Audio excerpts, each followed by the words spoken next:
Hi, so in this session I am going to discuss about abstract classes. Okay, so what are abstract classes? So we have generally learned about classes and we have inherited from the base class in a child class. Okay, now there are special classes called abstract classes. So abstract classes contains abstract methods.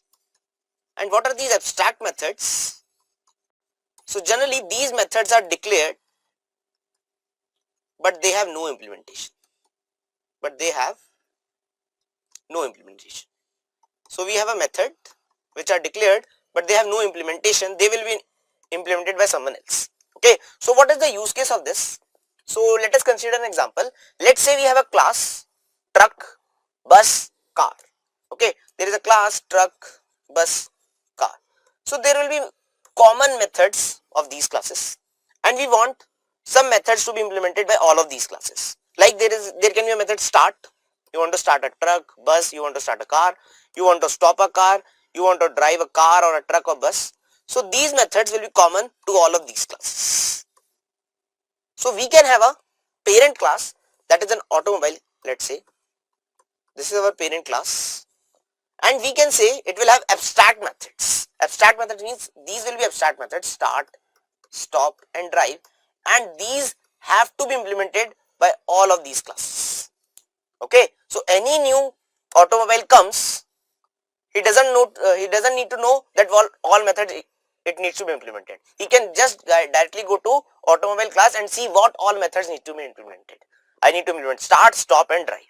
So these methods are compulsory for all of these classes to be implemented. So that is the importance of this. So there can be new child class coming of automobile class and you have to see what all methods need to be implemented. So you just have to go to one class and see what all methods need to be implemented, and it is compulsory to implement all the abstract methods. So that is the importance of abstract methods. Abstract class is a class which has abstract methods. Okay, so now this will have abstract methods. Abstract methods importance is that whoever will inherit from this class will have to implement all those methods. So we all have abstract methods in just one class. We just have to refer to only one class that what all methods needs to be implemented. So abstract classes are those and abstract methods are the methods which is to be implemented. Now in Python, it itself does not have any abstract classes, but it has a module named ABC. So short form of abstract base classes. Okay, and it has ABC as a class and it has abstract method as a functionality and it has been used as a decorator. Okay, we will use it in the code. We will see how abstract classes can be implemented in Python, but we will use this class and we will use this method to implement abstract base classes. Okay, so this was about abstract classes. The example was clear that automobile will be there.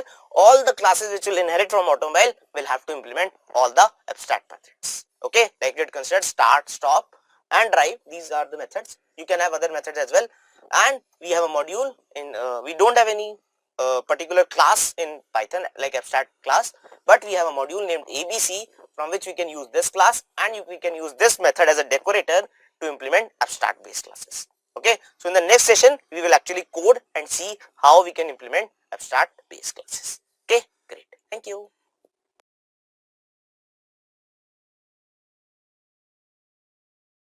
Hi, so in this session we are going to implement abstract classes and abstract methods and going to see that what can we do with abstract classes. Okay, so we will consider the example same as you considered further before, that there will be an abstract class automobile. It will have abstract methods and we will implement two classes that will inherit from automobile classes, that will be car and bus. Okay, so let us say we have a class. So first of all we want to import from ABC.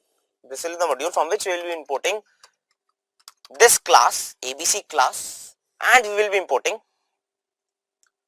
abstract method which will be using as a decorator. Okay, so for any class, if you want to have a abstract class, let's say automobile, you will have to inherit from ABC. Okay, this you need to use. Okay, so you will have to write this, and after that if you have a functionality like start, something like this, you will have these methods. Let's say I am just passing from here currently. Okay, I will have functionality like def stop, self, pass, def drive self class, something like this I have. Okay, and currently if I just do C is equal to automobile, let's have a init function as well. We'll have this. I will just call print automobile created. Okay, something like this I have, just an init function and these three functionalities. So it's just like a normal class. Okay, if I do this, I have automobile created as this. I can call these functions. So I am able to create objects for this. But if I write abstract methods means I want this to be implemented by the classes which will inherit from this class. Okay, let's say I have these abstract methods. If I write like this, now these will be abstract methods like this. Now if I try to create object of automobile, it will stop. You cannot create object of an abstract class. Okay, can't instantiate abstract class automobile with abstract methods. So if you have an abstract class and it will have abstract methods, so you cannot create objects of that. Okay, if you remove abstract methods, then you will can have objects of that class like this. This will be fine. If you have any one abstract method, let's say this, then you cannot create an instantiate abstract class automobile with abstract method start. Okay, so if you have any abstract method inside this class, you cannot create objects of that class. Okay, so objects of abstract class cannot be created, and abstract class is a class which contains abstract methods. Okay, now let's say these are abstract methods, something like this. This I cannot do, but let's have a class car, something like this. I will inherit from this abstract class. So I am inheriting from a special class, that is abstract class. Okay, now if I just do, let's say I have a init function self comma name. Let's say I have a name in this. I will just do self dot name is equal to name. Okay, something like this, and I will call print car created. Okay, something like this I have. Now if I try to initialize an object of car, C is equal to car, something like this, and I am passing Honda here. If I do this, so what normally happens is you create an object of class car, it will have a instance variable name and you will have value as Honda in that variable. Okay, now if I do this, it is saying that can't instantiate abstract class car with abstract methods this. So you need to implement these abstract methods. You need to implement these abstract methods. You cannot go further without implementing this. Okay, so you cannot create objects of this, so that is not allowed. So you will have to implement these functions. Let's say this. Now let's say you are just doing pass. If you implement only two functions, then also there is a problem that can't instantiate abstract class car with abstract methods drive. Okay, so you cannot go further without implementing this function drive. Okay, so you will have to implement these functions.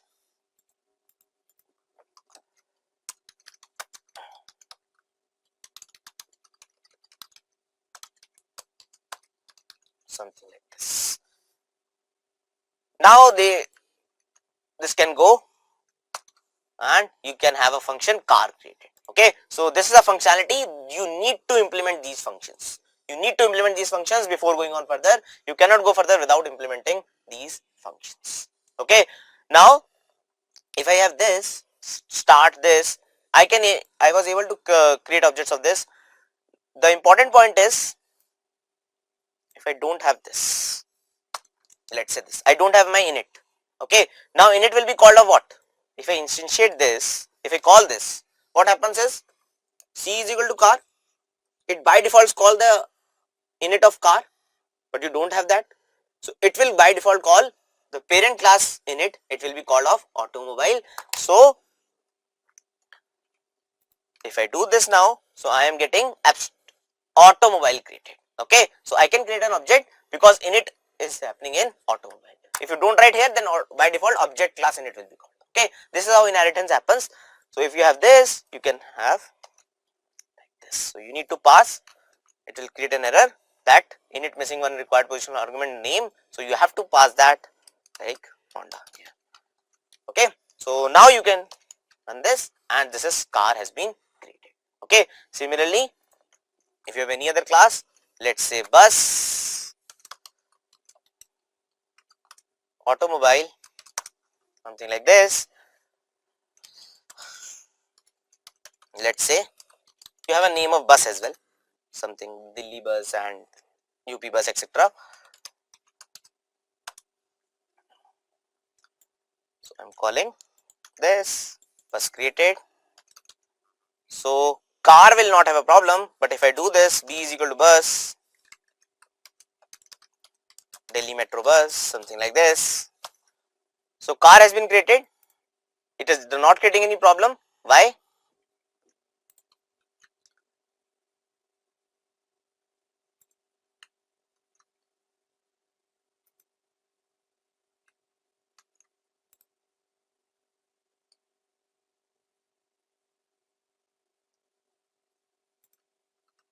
Because it has been created as a function. So sorry, you will have to create class here. Okay, not function.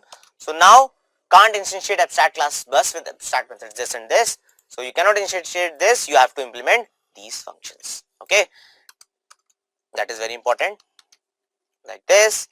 So you can create objects of this class, but you cannot create objects of abstract class. That is an important point which you have done. Objects of abstract class cannot be created. Okay, this is an important thing.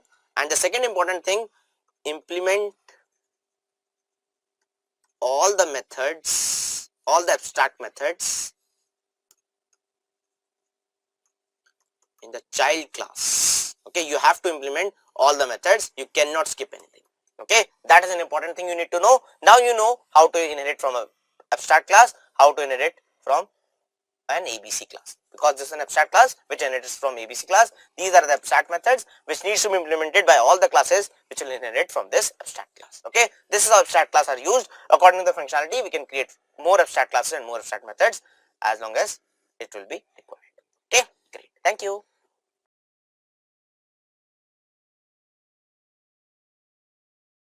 Hi, so in this session I am going to discuss one important thing, that it is not necessary that abstract method cannot have any code. You cannot run that code. So let's say for example I have like this, I can write code in abstract method like this, start of automobile call, something like this I have. Okay, now let's say I have a start here, I am calling print start of car call. Okay, first of all let us see. So it is not giving me any error, so I am able to run the code. I have just created the car class and car object and bus object, so I was able to create it. Now if I call c dot start, okay, now if I run this, I will say that start of car call. So here I come to start, I just print start of car call and just pass. So it is not necessary to write pass as start of car call. Okay, something like this I have. Now what's the point of writing code in this? So there can be some code which will be useful in, which can be useful in abstract classes as well. So like this, if you want to call this as well, so you know how to call the parent class function. You know you can call using super dot print super dot start, like this. You can call start of your abstract class as well. That will be your abstract method. So it will be start of automobile call. So you can call this that method using a super. You have to implement these methods. So by default it will be calling these, but you can call, you can have an implementation, some implementation in the abstract method as well. It may or may not be useful according to your use case, but you can do that. Okay, it is not necessary that you don't have to write code in abstract method. It can be useful sometimes. Okay, so one more important thing, I can have, every automobile will have a wheel. So number of wheels can be taken as this, and let's say I want to remove init of this, I want to remove init of this. So now I am calling, first of all, c is equal to car. If I create this, it will give me error that it requires some positional argument, number of wheels. Why? Because you don't have init in car, but it is inheriting an automobile, it have in it which requires number of wheels. Okay, so you have to specify that car have 4 number of wheels, and you can create a variable as well, self dot number of wheels is equal to this number of wheels. Okay, like this. Okay, it will have for bus as well. So if you want to create this, b is equal to bus, let's say this 8. Now that is fine, automobile created. So init of bus has been calling. You can use this function. Why? Because you can have an abstract method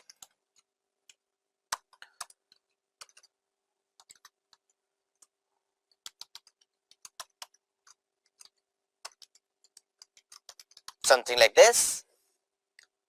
You can call this as an abstract method as well. Get number of wheels. I'm just using as an example. Self, you can return self dot number of wheels. Okay, something like this. I can do this. Now you need to implement this function. So def get number of wheels. You have to implement this function. Self will be there. Okay, something like this. You can return super using this. You can go to that super dot get number of wheels. Okay, you can call this function, that will be fine. Similarly, you have to have this function in bus as well. You cannot go further without implementing this. Now if you do this,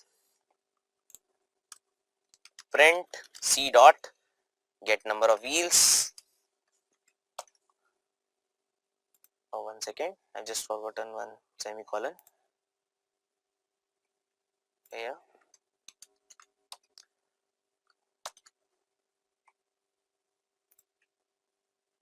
Okay, so these needs to be same and this needs to be same as well.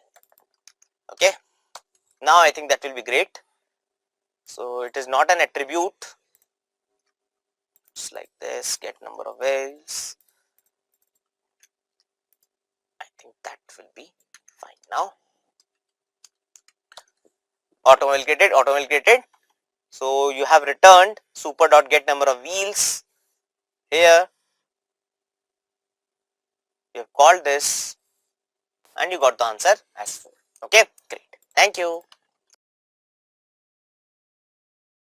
Hi. So in this session I am going to talk about errors and exceptions in Python. Okay, so there are various errors and exceptions which you generally see throughout our sessions, and we have not gone deep into that. We have not handled any exceptions. So what kind of exceptions are there? So first of all, there are errors. So one way is syntax error. Syntax error means you write like a is equal to a b c and you write like this. Okay, and if you run this, you got a syntax error that this is invalid syntax. So this is one of the error, one of the most common error. This is like a compilation error. It cannot read the code.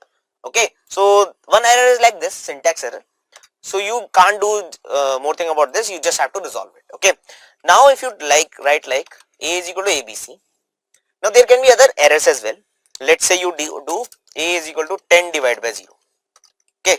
Let's say you run this. You got an error, that 0 division error. Okay. Now these things can be handled and these things must be handled. Okay, in your code, and if somehow it was not handled, it will give you that, it gives you 0 division error.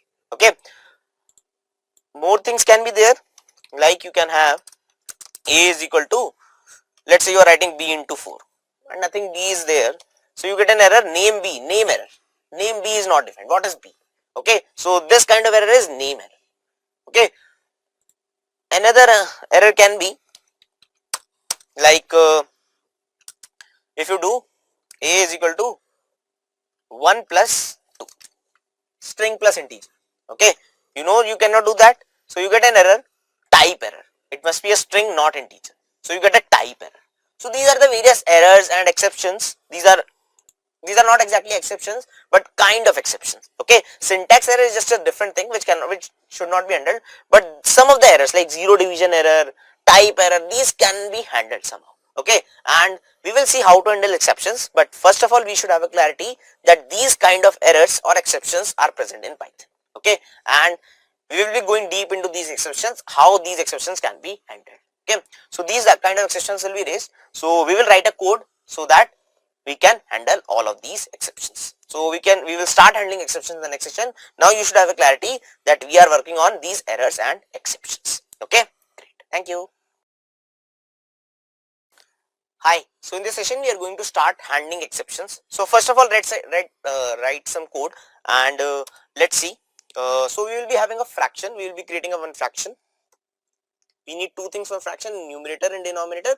We will just do like if you specify 2 and 3, we will divide 2 divided by 3 and whatever value we get, we just print it. Okay. So this is what I am going to do. This is what I am going to write code for it.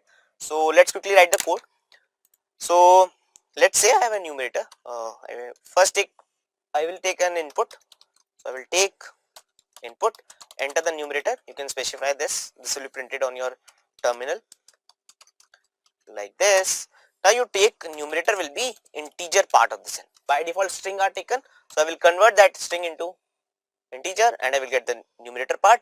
Similarly, I will get the denominator part as well. Enter the denominator like this. I take denominator as integer of n and I will get the value in, how will I get the value? Numerator divided by denominator. Okay, this value, and I will just print that value. So this is the code I want, and I will take the numerator and denominator and I will just print the value. So if I now try to run this, I will write the numerator as 5, I will write the denominator as 2 and I got the answer as 2.5. So it is working perfectly fine. But what happens in this case? Let's say I write numerator as ABC. So I got an error, I got a value error. What is the value error? That invalid return for int with base 10. So you cannot pass string in int. Okay, so that is wrong. So here you are getting error in this.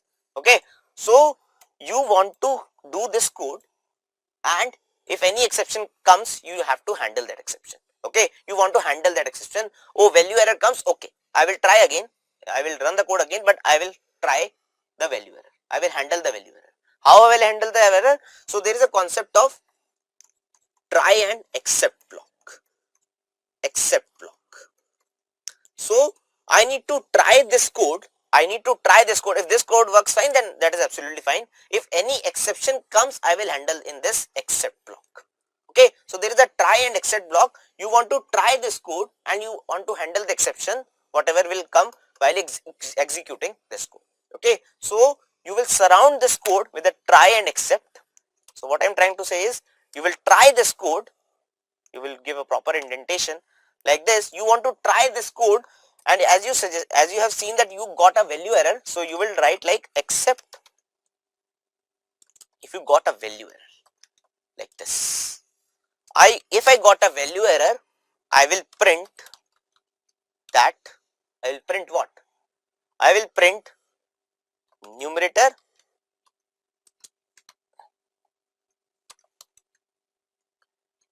and denominator should be integers. Numerator and denominator should be integers. I will just try this, and if the error comes, I will just print this. Okay, so let's try to run this now. So if I write 5 and I give a denominator as ABC, so I don't get a value error because I have handled that error in this except. So I had tried this when I was doing this line denominator equal to int of n. So I got an error, I got a value error, and since this has been surrounded by try and except, so I have handled here except value error. Numerator and denominator should be integers.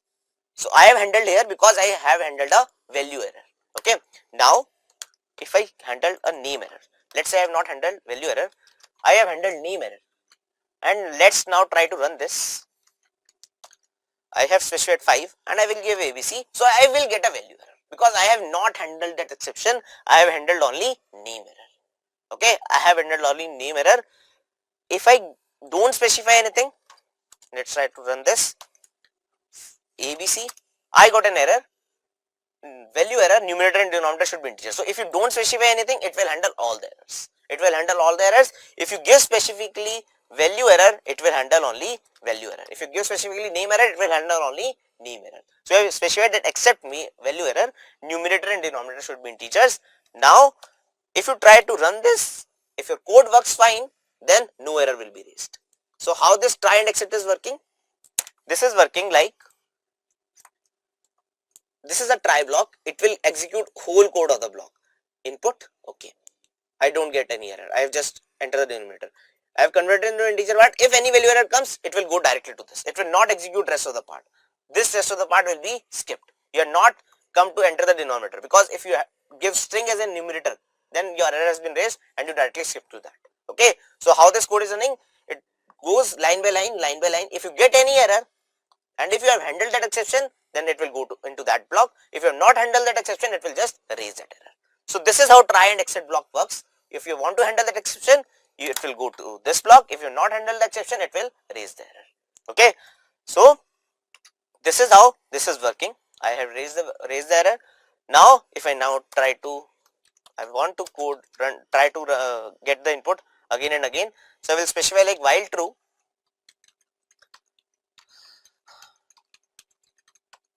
I am doing this, I am running this again. If I got a correct input, I will just break from that loop, otherwise I will take the input again. Okay, something like this. If I try to run this, enter the numerator 5, if I handle ABC, numerator and denominator should be integers, I have handled the input again. Now if I try to run this 4 and 2, so I got the value 4 divided by 2, that is 2.0. Okay, so that is great, and I got the value.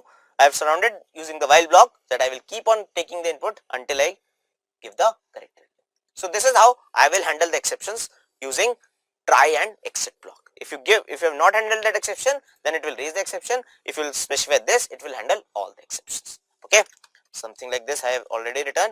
In the next session, we are going to see that how we can handle multiple exceptions. Okay, for now you should have an understanding that how can you handle exceptions. Okay, great, thank you.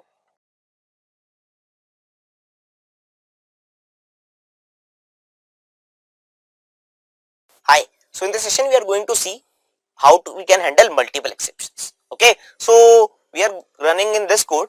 So what we have done so far is enter the numerator, enter the denominator, and if you raise any value error, that if you don't give numerator and denominator to be integers, then it will raise the value error and print this exception. Okay, raise this exception and print this. Now let us try to do this. I specify numerator as 5, I specify 0, 0 is also an integer, but you got an error that is not a value error, but that is 0 division error, that is division by 0. So that is also not allowed. So that you get in line 9, and line 9 is this, value is equal to numerator divided by denominator, and division by 0 is not allowed. If you try to do that, you get an error, 0 division error. Okay, so now since you have not handled 0 division error, so it will go to this, but you can handle multiple exceptions as like this. You can have a value error, you can have a 0 division error. You can handle this exception, and you can just print, if this exception comes, then you can specify denominator should not be 0, something like this you can give. So if you specify 0 denominator, it will start taking input again, it will raise this error, it will handle using this, and you will have to give the input again. 5 and 0, you get denominator should not be 0, it is suggesting you to again take the numerator and denominator. Now if you do this 5 and ABC, you got the value error, and that way you have printed numerator and denominator should be integers. Okay, enter the numerator, if you specify 5 and 2, you got the answer 2.5, and the program has stopped. Okay, so this is how it is working. You can handle multiple exceptions like this, value error and 0 division error. If you want, you can have a common thing as well. In value error and 0 division error, if you want the same thing to be printed, you can specify this. So you don't need this now. You can say numerator and denominator should be integers, and denominator should not be 0. You can specify this. So if you get any value error or 0 division error, in both the case you will go to this. If you specify 5 and ABC, so you get the error, numerator and denominator should be integers and denominator should not be 0. If you give 5 and 0, again you are getting numerator and denominator should be integers and denominator should not be 0. If you give ABC, numerator and denominator should be integers and denominator should not be 0. If you give 5 and 3, you get 1.6, etc., and you got this. Okay, you can handle either this, or you can handle like the previous way we did. I think in this case it is ideal that we give something like this. Okay, this is the correct sense, and now you should know, you know how to handle multiple exceptions. You can give in single line or you can specify in multiple line. In single line there will be a common code for both the exceptions. So this is how we can handle multiple exceptions. We are going to learn how we can make our own exceptions. Okay, so these are the exceptions which are present in Python, but there can be exceptions which we can build ourselves as well. Okay, according to our code we can have our own exceptions as well. Okay, great, thank you.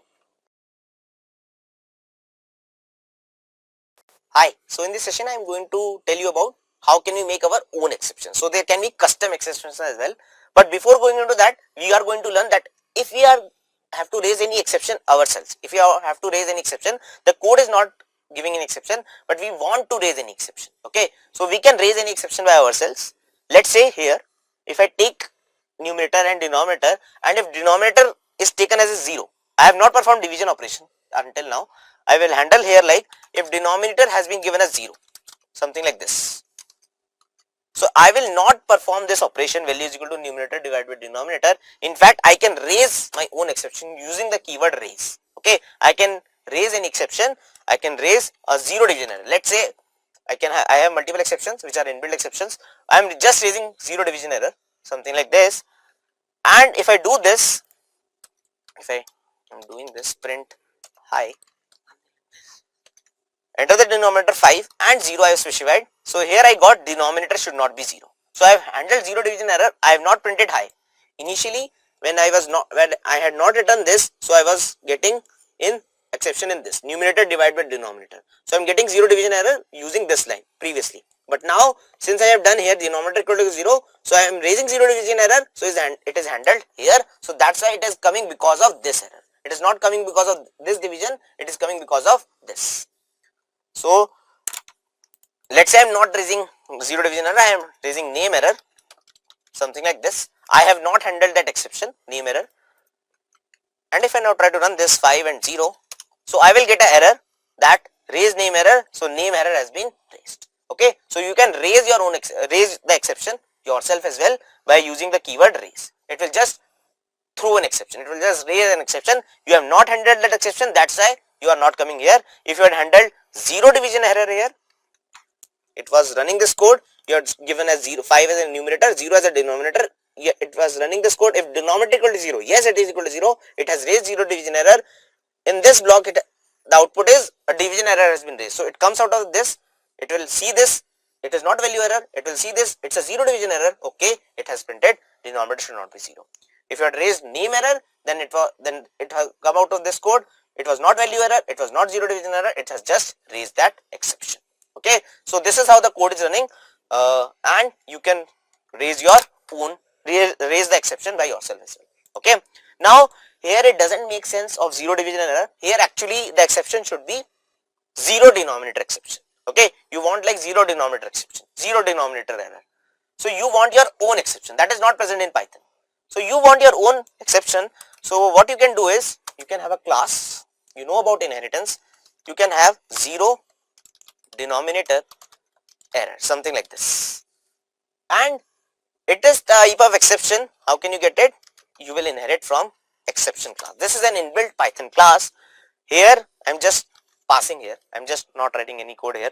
I can have an init function, I can have my own constructor, but in the exception there is a inbuilt constructor as well where you can specify your own message. Okay, so there can be other arguments as well, but the most important argument is message. You can specify your own message, so you can raise your own exception by here 0 denominator here. Here it makes sense to print 0 denominator error. Here you can print a message here that denominator should not be 0, something like this, and 0 division error means division by 0 is not allowed, something like this you can do. If 0 division error comes, you are printing this. If value error comes, you are printing this. But if denominator equal to 0, that means you have given input as numerator as 5 and 0. So denominator should not be 0. Okay, that's a concept of fraction. That denominator should not be 0. So I am not performing this operation if denominator comes out to be 0. Okay, so now if I do this, if I have raised 0 denominator here, I can have 5, 0. So I had raised my own exception. It is getting an error. Exception handling.py line 12. raised zero denominator error here, and here I am getting that mean dot zero denominator error, and here is your message coming that that denominator should not be 0. Okay, so this is what you are getting, and this is how you can raise your own exception. Since you can raise your own exception, that's why you can handle your own exception as well, except zero denominator error. Like this, I can just print that what denominator should not be 0. Okay, or I can print that zero denominator error is raised, something like this. Okay, so I have handled that exception as well. Now it will not give me error, instead it will be like zero denominator error is raised. You can run the code again, because it raised the zero denominator error here. It has come to this. It is not a zero denominator error. It is not a zero denominator error. It is a zero denominator error. That's why zero denominator error is raised. So you have not break out of the loop. It will try again. Okay, it will try to ask numerator and denominator again. So this is how you can have your own exception. You can have your own exception. It can have your underscore init function as well. It will by default takes message. If you are not defining your init function, then init function exception will be called, and that's why it is getting message. If you are passing this message, then init of exception has a argument named message. So this message has been passed to that, and that's why you are able to raise the exception and print that message as well. Okay, so this is how it is working. This is how the concept of inheritance comes. This is how the concept of exception handling comes. You can raise your own exception. You can handle all the exceptions. You can handle multiple exceptions, and I think now you are comfortable while working with exceptions. Okay, great. Thank you. Hi. So in this session I am going to deeper into this except. Okay, so we have raised multiple exceptions in this. So one important thing I want to tell you, since I have inherited from exception class this zero denominator error, so I can inherit from zero division error as well. Okay, so there is a class zero division error, I am inheriting from that class. Now if I now try to run this except, I will raise this zero denominator error, denominator should not be 0, I will pass the 0, let's see what happens. Okay, so now I will specify 5 and 0. So I am getting that 0 division by 0 is not allowed. So what is happening here is, you have specified 5 here, you have specified 0 here, denominator comes out to be 0, you raise 0 denominator error here, it goes into this. This is not a 0 denominator error, this is not a 0 denominator error, but you are getting the output as division by 0 is not allowed. It is getting because you have inherited from 0 division error. So if this class is a parent class of this error, then it will work out. Okay, so it will work out. So it is not necessary that you want to get zero denominator error here only. If you get an except here, and you have raised some error which is a subclass, which is a parent class of this actual error, so it is inherited from this. So every zero denominator error is a zero division error. Inheritance means that only every zero denominator error is a zero division error. So that's why you are getting that. If you have raised the zero denominator error here, it is coming out, it is checking out to this. Every zero denominator error here is a zero division error, so it will go to this block.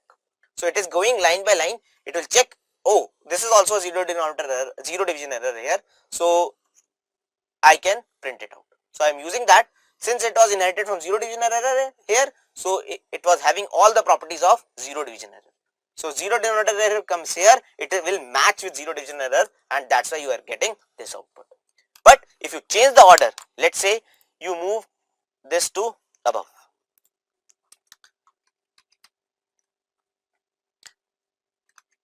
only one exception will be executed, whichever will be matched. Whoever will match first, that will be executed. 5 and 0. Now you get an error that zero denominator error is raised. So now this is executed. Zero denominator error was raised here. It was not matched with value error. It was matched with zero denominator error. So zero denominator error can be matched with zero division error or zero denominator error. But whoever will come first, it will execute that. It will not execute this. So only one exception code will be executed. Whoever comes first. So in case of inheritance, so you can handle using zero division error here, because every zero denominator error is a zero division error. Okay, so it was matched, but now in this the order matters. First it matches with this, then it matches with this, then it matches with this. This is how it is going on, and the important concept is, it doesn't make sense except. So we had seen that if I don't specify any error, it will go into this. Okay, so this will go some exception is raised. We have seen already, if I don't specify the name, then any error will go into this. Okay, so now if I execute this, I will get a syntax error. Default accept must be last, so it should be at the last position. Why? Because if any error comes, it matches with this, it matches with this, it matches with this, it will definitely go into this. So it doesn't make sense any other exception to be handled below this code. So this should be last. So if I now specify this,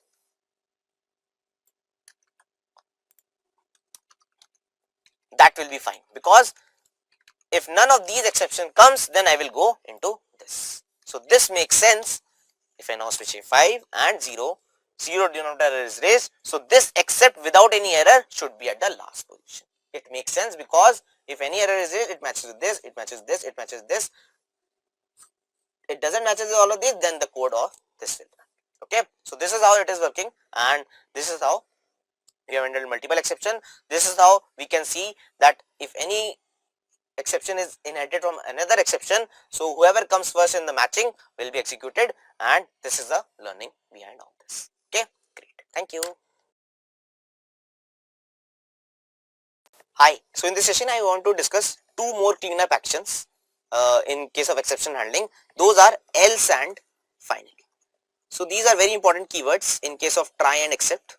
So these may or may not be used. It is not necessary to use them, but if you use them, they have their own functionality. So what is the functionality behind them is, so there is a concept of else. After try and except, you can have a word else.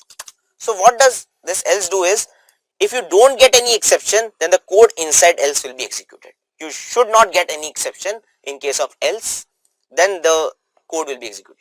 Okay, so if no exception has been raised in this try block, no exception has come, then it will go to else. Okay, so if I try to do this, so I think in else, exception can come in, exception can come in this, exception can come in this, exception can come by dividing this, but exception will not come in printing all this value and break. Okay, so I want, if no exception has come in this code, I will just print the value and break the loop. Okay, so I think it makes sense, this break or print value, if no exception has come. Okay, so I think it makes sense to move this code in else rather than in try. If any exception comes, then I will raise some exception and then only this code, then this code will not be executed. If no exception has come, then this code will be executed. So let's try to run this. If I now try to 5 and 2, I got 2.5. I got 2.5 and I had break the loop.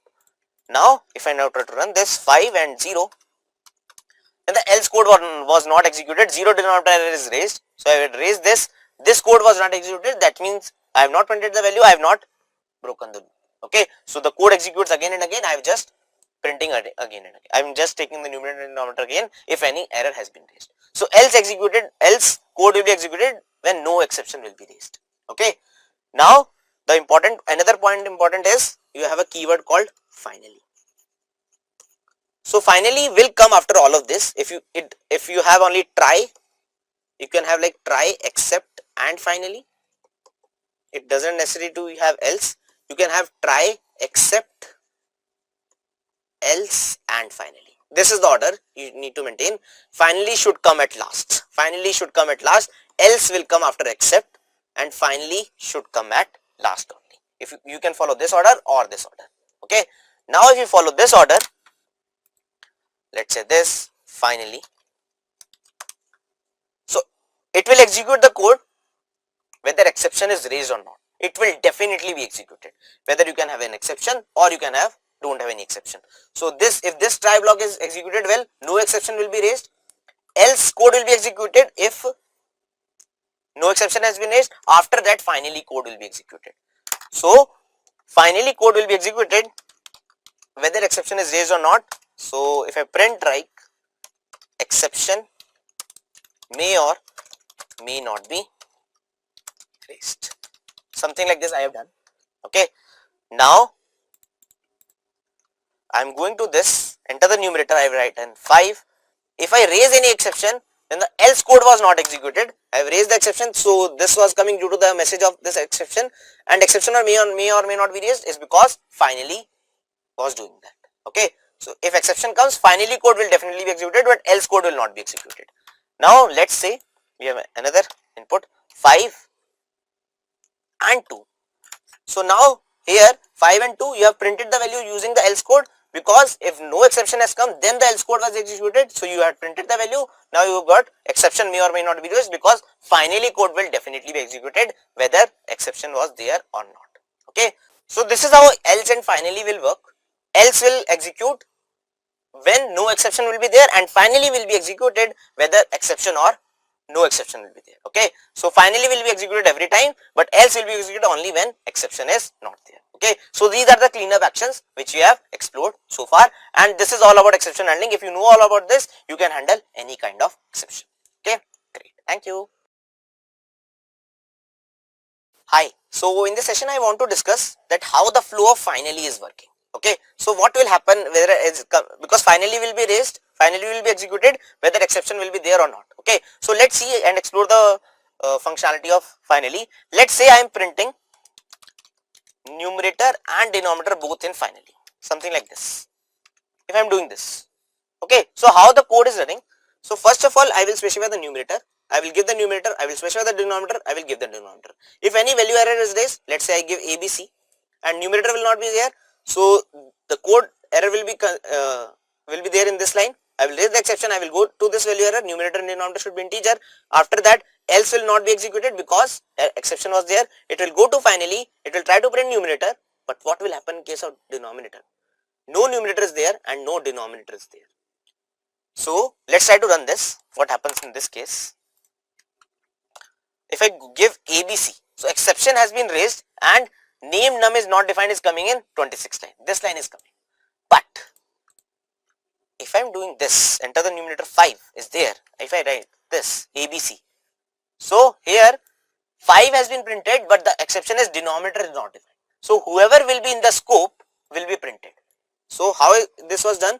If I give numerator as 5, so numerator have a value 5 here. Has been there. N equal to input, enter the denominator equal to int. You have given ABC, it was not able to execute. It has read value error. You got the output that numerator and denominator should be integers. You got this output. After that,